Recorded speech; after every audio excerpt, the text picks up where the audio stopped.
What you are going to witness here are experiments the world was never supposed to know about.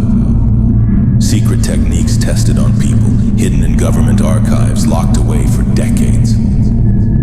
The Red Room effect is one of those techniques. It is not a trick, not a tip. It is something that cannot be described. You're about to discover how to turn your mind into something sharper, faster, more dangerous, a machine that operates beyond. But this is not safe. The moment you step inside this room, you can't step back. Because once you see what's hidden here, you will not just think differently, you will become different. The secret they tried to erase. In the 1960s, a group of psychologists were tasked with a single question. What would happen if a human could see reality with zero emotional filter? They built a series of red rooms. No windows, no distractions, just light, sound, and controlled stimulus designed to strip away social conditioning. After hours, days, weeks, the participants changed. They stopped lying. They started predicting what others were about to say. They knew when someone was hiding something with brutal accuracy. Their empathy turned into X-ray vision. Their brain became a detector for deception, manipulation, and weakness. Governments got scared. Imagine a population that could see through every politician, every fake headline, every false promise. So they shut it down. The papers were burned, the files locked, and the phrase Red Room effect became a whisper. Psychologists never spoke again, but whispers spread. And today, you are about to resurrect it. How it works, the mind reset protocol. The Red Room effect is built on one principle: strip away noise. Every second your mind is drowning in data. Ads, posts, gossip, distractions, all pulling your attention away from what actually matters. Your brain becomes blind. The Red Room effect removes that noise until all that's left is raw signal.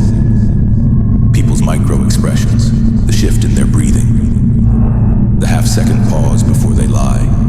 When you strip away everything unnecessary, the truth becomes loud. 1. The sensory starvation technique. The Red Room effect begins where silence becomes unbearable. Most people believe clarity comes from adding more motivation, more data, more stimulation. But the opposite is true. Inside the Red Rooms, they discovered something horrifying.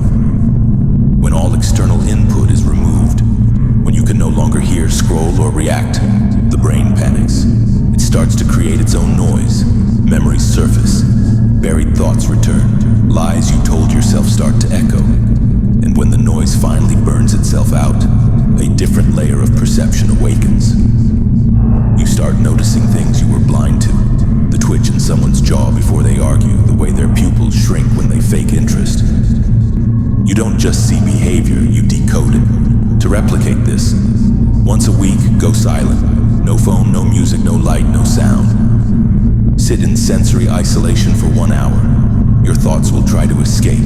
Don't let them. What comes after the chaos is the beginning of red vision. 2. The cognitive mirror experiment. This one was never supposed to leave the archives. Researchers called it cognitive mirroring, a way to dissolve false identity and rebuild it into a weapon. They placed subjects in front of mirrors under red light for extended periods. Something strange happened around the 15-minute mark. Faces began to distort. Participants claimed they could see versions of themselves, confident, violent, broken, superior. And then the real transformation began. When you stare at yourself long enough under distortion, the masks your brain wears begin to melt. You see who you really are and who you're pretending to be. Here's how to use it. Sit in front of a dim red light and mirror for 15 minutes. No movement, no emotion. Watch your face shift. You'll feel discomfort, maybe fear. That's your mind shedding false patterns, social programming, insecurities, self-denial. The longer you endure it, the clearer you'll see through others' masks too. It's not about seeing faces, it's about seeing truth. 3. The neural lock method. There's a reason the Red Rooms used red light. It wasn't aesthetic, it was biological.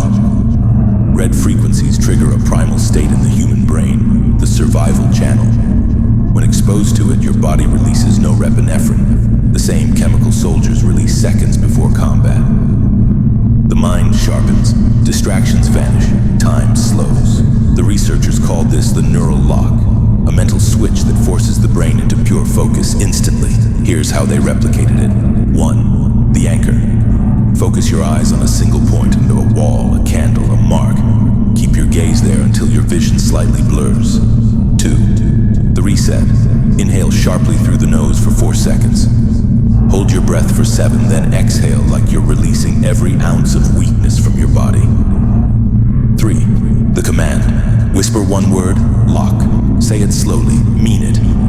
If you repeat this enough, the mind starts associating that word, that breath, that stillness with absolute focus. Soon you'll be able to trigger it anywhere. Before an exam, before a fight, before a lie. That's how the Red Room subjects operated under pressure without flinching. Their focus wasn't motivation, it was conditioning. Focus is not about trying harder. It's about removing the parts of you that hesitate. And once you master the neural lock, hesitation dies. When the room lives inside you, once you practice these techniques, something changes. You no longer need the Red Room, because the Red Room starts living inside you. You stop reacting. You start observing. You move slower but think faster. People around you become transparent. Their energy exposed. Their words predictable. And the most disturbing part, they will feel it. They won't know why, but they'll look at you differently, like prey sensing something in the dark. You won't just see through people, you'll see through the world itself. The next one is stronger, and it will finish what we just started.